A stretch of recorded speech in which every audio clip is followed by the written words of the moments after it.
Hello and welcome to quick study online. Quick study online के इस YouTube platform पे आप सभी लोगों का एक बार फिर से स्वागत है। मित्रों, करंट अफेयर्स के टॉपिक वाइज महत्वपूर्ण क्वेश्चंस डिस्कस करेंगे हम लोग इस वीडियो में।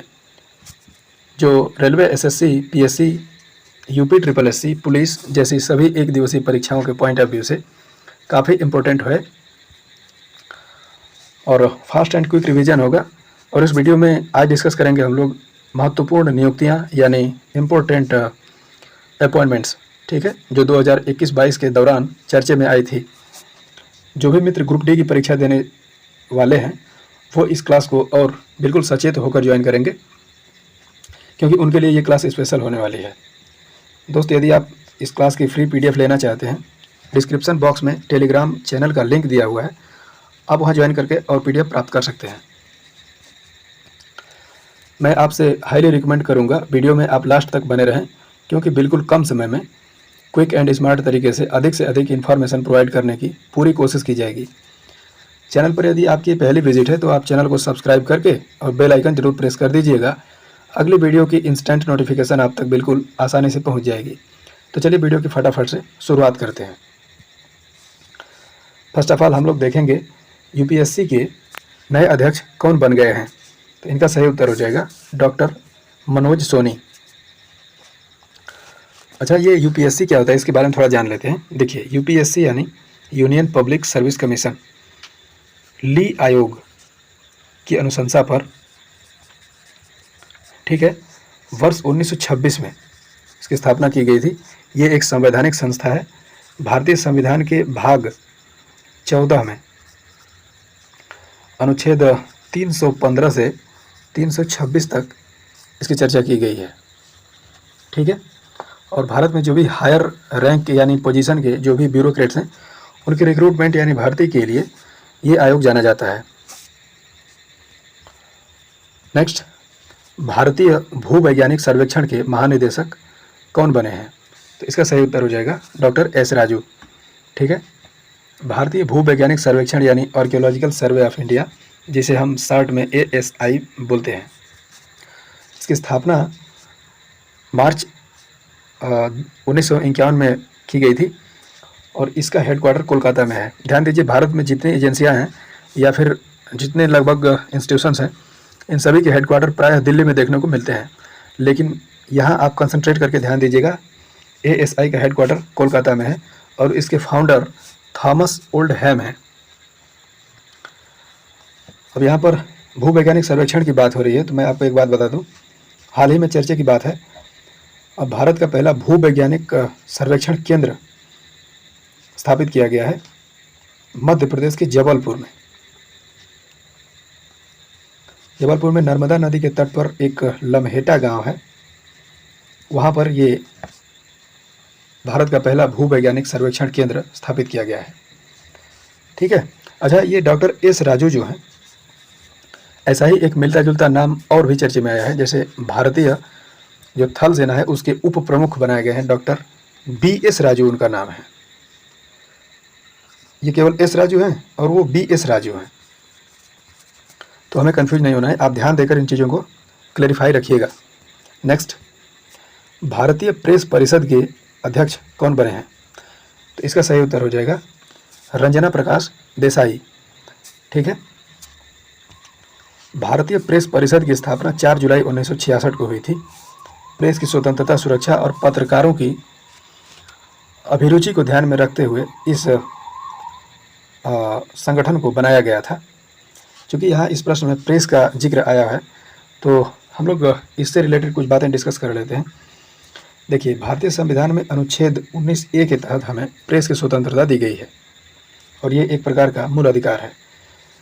बहुत चर्चित क्वेश्चन है, आए दिन लगभग हर आयोग की परीक्षा में ये क्वेश्चन देखने को मिल रहा है, तो आप इसे काफ़ी डीप माइंड से पकड़ने की कोशिश कीजिएगा। अच्छा, जो भी लोकतंत्र है उसमें प्रेस को डेमोक्रेसी का फोर्थ पिलर माना जाता है, ठीक है। अच्छा, वर्ल्ड प्रेस फ्रीडम डे कब मनाया जाता है। तो प्रतिवर्ष 3 मई को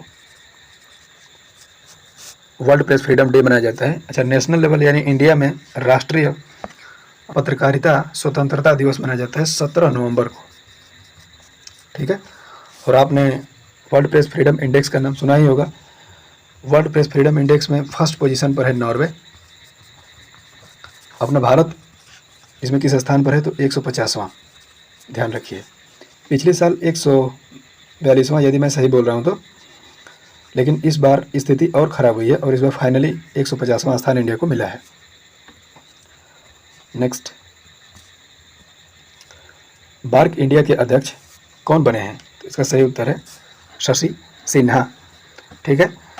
बार्क इंडिया यानी ब्रॉडकास्ट ऑडियंस रिसर्च काउंसिल, इसकी स्थापना 2010 में हुई थी और मुंबई में इसका हेडक्वार्टर है। अच्छा देखिए, ये एक बार्क है ना, एक और बार्क है, नाम आप सुने ही होंगे,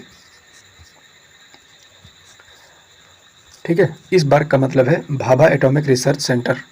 ये ट्रॉम्बे मुंबई में स्थापित किया गया था वर्ष 1954 में, ठीक है। भारत के परमाणु कार्यक्रम के जनक डॉक्टर होमी जहांगीर भाभा का नाम आपने सुना होगा। तो ये बार्क दूसरा है और ये बार्क दूसरा है, तो इन दोनों चीज़ों को आप क्लियर रखिएगा। नेक्स्ट, एयर इंडिया के एमडी एंड सीईओ कौन बने हैं, इसका सही उत्तर हो जाएगा कैंप विल्सन। आपने अभी हाल ही में देखा था कि एयर इंडिया के नए अध्यक्ष एन चंद्रशेखरन को बनाया गया है। बात करें थी एयर इंडिया की, तो इसकी स्थापना वर्ष 1932 में की गई थी। हेडक्वार्टर मुंबई महाराष्ट्र में है, ठीक है। अब एयर इंडिया से रिलेटेड क्या रिलेट कर सकते हैं, तो अभी आपने सुना था कि एयर इंडिया को टाटा ग्रुप ने 18,000 करोड़ रुपए की लागत से अधिग्रहित कर लिया है, ठीक है। कुछ अन्य एयरलाइंस के सीईओ और अन्य पदाधिकारियों की चर्चा कर लेते हैं। जैसे क्या कर सकते हैं, इंडिगो एयरलाइंस के सीईओ भी अभी हाल ही में बनाए गए हैं, पीटर एल्बर्स, ठीक है, पीटर एल्बर्स। ये देखिए, थोड़ा यहाँ राइटिंग क्लियर नहीं निकल रही है, तो मित्र मैं क्या बोलता हूँ इस पे ज़्यादा ध्यान देने की ज़रूरत है। हालांकि मैं इसमें रिफॉर्म करने की कोशिश करता हूँ, लेकिन इसमें धीरे धीरे समय लगेगा। मैं स्क्रीन पे क्या लिखता हूँ ये ज़्यादा मैटर नहीं करता, क्योंकि मैं बस यहाँ पेन चलाता हूँ केवल एक कंसंट्रेशन के लिए। मैं क्या बोलता हूँ इस पे ज़्यादा आपको ध्यान देने की ज़रूरत है, ठीक है। अच्छा, आपने अभी एक और एयरलाइंस का नाम सुना होगा, गो फर्स्ट, ठीक है। गो फर्स्ट अभी अपना नाम चेंज किया है, इससे पहले इसका नाम गो एयर था और इसकी स्थापना 2005 में की गई थी। हेडक्वार्टर मुंबई में स्थित है और ये चर्चे में इसलिए आया था कि भारत में श्रीनगर से और यूएई के शारजाह के बीच सीधी उड़ान सेवा की शुरुआत गो फर्स्ट एयरलाइंस के द्वारा शुरू की गई थी। नेक्स्ट, सेबी के पूर्णकालिक सदस्य कौन बने गए हैं, इसका सही उत्तर हो जाएगा अश्विनी भाटिया, ठीक है। बात कर रहे हैं सेबी की, तो सेबी यानी security exchange board of India, इसकी स्थापना वर्ष 1992 में की गई थी, ठीक है। देखिए, वास्तव में इसकी स्थापना 1988 में ही हो गई थी, लेकिन इसने अपना कार्य करना शुरू किया था 1992 में। तो ध्यान रखिए, हमें जब भी एग्जाम्स में ये क्वेश्चन आता है कि सेबी की स्थापना कब हुई थी, तो 1992 टिक करना है, क्योंकि यही सही होते हुए देखा गया है। सेबी की अभी पहली महिला अध्यक्ष बनी है माधवी पुरी बुच, ठीक है। नेक्स्ट, एसएसबी के नए महानिदेशक कौन बन गए हैं, तो इसका सही उत्तर हो जाएगा एसएल थाउसेन, ठीक है। तो ये एसएसबी के नए महानिदेशक बने हैं। बात करें एसएसबी की, तो देखिए, भारत चीन युद्ध हुआ था 1962 में और उसकी ठीक एक साल बाद 20 दिसंबर 1963 को इसकी स्थापना की गई थी। हेडक्वार्टर नई दिल्ली में है और इसका मोट्टो है सेवा, सुरक्षा और भाईचारा, यानी सर्विस, सिक्योरिटी एंड ब्रदरहुड, ठीक है। भारत में जितने भी अर्धसैनिक बल हैं लगभग सभी जो है भारत में केंद्रीय गृह मंत्रालय के अधीन कार्य करते हैं और वर्तमान में गृह मंत्री अमित शाह जी हैं, ठीक है। कुछ अन्य यहाँ पर चूँकि अर्धसैनिक बल का डिस्कशन आया है, तो देखिए मैं यहाँ पर दो बातें बता देता हूँ। हालांकि भारतीय अर्धसैनिक बल तो बहुत सारे हैं, लेकिन मैं दो बात इसलिए ज़रूर बताता हूँ। जैसे असम राइफल्स का नाम आपने सुना होगा, ये भारत में सबसे पुराना अर्धसैनिक बल है। इसकी स्थापना 1835-36 के आसपास की गई थी, ठीक है। और इसका हेडक्वार्टर दिल्ली नहीं, शिलोंग में है। शिलोंग मेघालय की राजधानी है और पूर्वोत्तर के रखवाले के नाम से जाना जाता है। भारत में म्यांमार सीमा पर ये रक्षा करते हैं। और भारत में दूसरा पॉइंट ये है कि भारत में सबसे बड़ा अर्धसैनिक बल कोई है तो वो CRPF है, ठीक है, सेंट्रल रिजर्व पुलिस फोर्स। इसकी स्थापना 1939 में की गई थी। इसका हेडक्वार्टर नई दिल्ली में है, ठीक है। और इसके महानिदेशक कौन बने हैं तो CRPF के महानिदेशक बने हैं, देखिए माइंड से थोड़ा सा स्किप हो रहा है, कुलदीप सिंह, ठीक है ना। और असम राइफल्स के महानिदेशक बने हैं प्रदीप चंद्रन नायर, ठीक है। नेक्स्ट, CBSE की नई अध्यक्ष कौन बनी है तो इसका सही उत्तर हो जाएगा निधि छिब्बर। CBSE यानी central board of secondary education, यहाँ पर CBSE होगा, ठीक है, central board of secondary education. देखिए इसकी स्थापना वर्ष 1929 में ही की गई थी, लेकिन इसका एक बार पुनर्गठन भी किया गया था 3 नवंबर 1962 को, और इसका हेडक्वार्टर नई दिल्ली में है। और इसकी अध्यक्ष निधि छिब्बर बन गई है। ये पॉसिबली मनोज आहूजा का स्थान लेंगी, ठीक है। अच्छा, NCERT का नाम आपने सुना है? NCERT की स्थापना 1961 में की गई थी। National council of education research and training इसका फुल फॉर्म है, ठीक है। तो इन बातों को ध्यान रखिएगा। नेक्स्ट, भारतीय वायुसेना के नए महानिदेशक कौन बने हैं तो एयर मार्शल संजीव कपूर बने हैं, ठीक है। बात करें यदि भारतीय वायुसेना की, देखिए भारतीय वायुसेना की स्थापना 1932 में की गई थी। हेडक्वार्टर नई दिल्ली में है, ठीक है। और वायुसेना प्रमुख हैं विवेक राम चौधरी यानी VR चौधरी, ठीक है ना। और भारतीय वायुसेना का जो मोट्टो है वो है touch the sky with glory, ठीक है। नेक्स्ट, CBDT के चेयरमैन कौन बने हैं तो इसका सही उत्तर हो जाएगा नितिन गुप्ता। CBDT यानी central board of direct taxes, ठीक है। अब CBDT की स्थापना 1 जनवरी 1964 को की गई थी। इसका हेडक्वार्टर नई दिल्ली में है। अच्छा, एक ऐसा ही एक और है, CBIC का नाम आपने सुना ही होगा। CBIC यानी central board of indirect taxes and customs, ठीक है, central board of indirect taxes and custom. CBIC के भी नए अध्यक्ष अभी हाल ही में चुने गए हैं, विवेक जौहरी। और CBIC की स्थापना 26 जनवरी 1944 को हुई थी। इसीलिए प्रतिवर्ष हम 26 जनवरी को गणतंत्र दिवस तो मनाते ही हैं, और इसी दिन अंतर्राष्ट्रीय सीमा शुल्क दिवस भी मनाया जाता है। नेक्स्ट,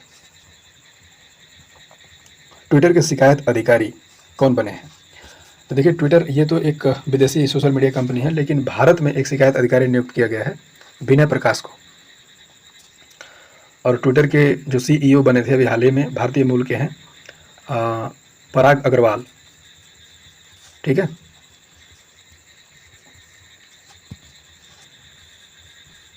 पराग अग्रवाल, ठीक है। बात करें यदि ट्विटर की तो देखिए, अच्छा सबसे पहले यहाँ डिस्कस कर रहे थे, देखिए व्हाट्सएप के भी शिकायत अधिकारी परेश B लाल बने हैं, ठीक है। तो यहाँ पर ध्यान देने की ज़रूरत है। और फेसबुक के शिकायत अधिकारी स्फूर्ति प्रिया बनी हैं। ये सभी भारत में नियुक्त किए गए अधिकारी हैं, ठीक है ना। अब बात करें यदि ट्विटर की तो देखिए ट्विटर की स्थापना 2006 में हुई थी, वहीं फेसबुक की स्थापना 2005 में, और व्हाट्सएप की स्थापना 2009 में, ठीक है। और फेसबुक के संस्थापक मार्क जकरबर्ग हैं। और एक और सोशल मीडिया कंपनी का नाम आपने सुना होगा, इंस्टाग्राम, उसकी स्थापना 2010 में हुई थी। फेसबुक और इंस्टाग्राम दोनों का अधिग्रहण, व्हाट्सएप और इंस्टाग्राम इन दोनों का अधिग्रहण फेसबुक के द्वारा कर लिया गया है। और ये जो ट्विटर है ना, इसका भी अधिग्रहण का न्यूज आपने सुना ही होगा। जो दुनिया के सबसे धनवान व्यक्ति एलन मस्क हैं, इन्होंने इसके अधिग्रहण के लिए बोली लगाई थी, लेकिन अब ये कल परसों 2-3-4 दिन पहले की न्यूज़ है कि ये टाई अप अब टूटने जा रहा है, क्योंकि ये जो समझौता था ये अब विवाद में आ रहा है। नेक्स्ट, राष्ट्रीय अनुसूचित जाति आयोग के अध्यक्ष कौन बने हैं? इसका सही उत्तर हो जाएगा विजय सांपला। देखिए जो एससी कमीशन है, ठीक है ना, उसके अध्यक्ष विजय सांपला बन गए हैं। वहीं एसटी जो कमीशन है उसके अध्यक्ष हर्ष चौहान बने हैं। देखिए भारतीय संविधान में अनुच्छेद 338 का नाम आपने सुना ही होगा। जो भी अलग अलग कम्युनिटीज़ हैं लगभग सभी का जो है कमीशन बनाया गया है इसी आर्टिकल के तहत, ठीक है ना। तो एससी एसटी जो है इसके एक कमीशन की गठन किया गया था 89वां संविधान संशोधन 2003 में, ठीक है। लेकिन 2004 में इन दोनों कमीशन मतलब दोनों कम्युनिटीज़ को अलग अलग कमीशन दे दिया गया, मतलब अलग अलग कर दिया गया, ठीक है। तब से ये यानी एससी के विजय सांपला अध्यक्ष हैं और एसटी के हर्ष चौहान हैं, ठीक है। अच्छा, 102वां संविधान संशोधन आपने सुना होगा, उससे ओबीसी यानी पिछड़ा वर्ग आयोग का निर्माण किया गया था 102वां संविधान संशोधन के द्वारा, ठीक है, 2018 में लगभग। और अल्पसंख्यक आयोग के अध्यक्ष कौन बने हैं? Iqbal Singh Lalpura. Next, press trust of India यानी पीटीआई के अध्यक्ष कौन बने हैं? अवीक सरकार, ठीक है। ध्यान दीजिएगा, पीटीआई की स्थापना 27 अगस्त 1947 को की गई थी। नई दिल्ली में इसका हेडक्वार्टर है, ठीक है। नेक्स्ट, भारतीय पर्यटन विकास निगम के अध्यक्ष संबित पात्रा बने हैं। ये जो भारतीय जनता पार्टी है उसके केंद्रीय प्रवक्ता भी हैं, ठीक है। अब जल्दी जल्दी थोड़ा सा आगे बढ़ते हैं क्योंकि वीडियो बहुत लंबा होगा, ये ठीक नहीं है। भारतीय महिला हॉकी टीम की कप्तान कौन बनी है? सविता पूनिया, ठीक है ना। अच्छा देखिए, भारतीय महिला हॉकी टीम की कप्तान तो ये बनी है, पर पुरुष हॉकी टीम के कप्तान मनप्रीत सिंह बने हैं, ठीक है। अभी हाल ही में जो 22वां कॉमनवेल्थ गेम्स बर्मिंघम इंग्लैंड में आयोजित किया गया था, उसमें ध्वजावाहन के कार्यक्रम में जो उद्घाटन समारोह था उसमें पीवी सिंधु के साथ मनप्रीत सिंह भी नजर आए थे, ठीक है। राष्ट्रीय क्रिकेट एकेडमी यानी एनसीए के प्रमुख वीवीएस लक्ष्मण को चुना गया है और table tennis federation of India के अध्यक्ष दुष्यंत चौटाला को चुना गया है। ये हरियाणा के उप मुख्यमंत्री भी हैं। नेक्स्ट, विश्व बैडमिंटन महासंघ परिषद की अध्यक्ष हेमंत बिश्व शर्मा बन गए हैं और ये असम के मुख्यमंत्री हैं। भारतीय मुक्केबाजी संघ के अध्यक्ष अजय सिंह बन गए हैं और अखिल भारतीय शतरंज संघ के अध्यक्ष संजय कपूर बन गए हैं। देखिए, अखिल भारतीय यानी भारत स्तर पर जो शतरंज के लिए संघ बनाया गया उसके अध्यक्ष संजय कपूर बन गए हैं। वहीं इंटरनेशनल स्तर पर यानी इंटरनेशनल चेस फेडरेशन, नाम आपने सुना ही होगा, इसके अध्यक्ष आर्कडी डोरकोविच का नाम आपने सुना है, वो हैं। और इसके हाल ही में उपाध्यक्ष चुने गए हैं विश्वनाथन आनंद, ठीक है। और चूंकि शतरंज की बात हो रही है तो यहाँ पे 2-3 क्वेश्चन शतरंज से अभी हाल ही में चर्चे में आए थे। भारत के 75वें ग्रैंड मास्टर कौन बने हैं? वी प्रणव, ये चेन्नई से बिलोंग करते हैं, ठीक है। और प्रज्ञानंद का नाम आपने सुना ही होगा, जो शतरंज के विश्व चैंपियन मैग्नस कार्लसन को हरा दिया था, ठीक है। तो ये सारी इन्फॉर्मेशन थी आज की इस वीडियो में, इतना ही। उम्मीद करता हूँ वीडियो आपको अच्छी लगी होगी। यदि वीडियो अच्छी लगी हो मित्र तो आप हमें अप्रिशिएट जरूर करें, वीडियो को लाइक एंड शेयर करें और चैनल को सब्सक्राइब भी जरूर कर लें। आज के लिए आपका ये प्रश्न है कि इसरो के वर्तमान अध्यक्ष कौन है? ये इसके ऑप्शंस हैं। आप अपने आंसर कमेंट बॉक्स में विस्तार से जरूर लिखिएगा। तो आज की इस वीडियो में इतना ही। आपका धन्यवाद।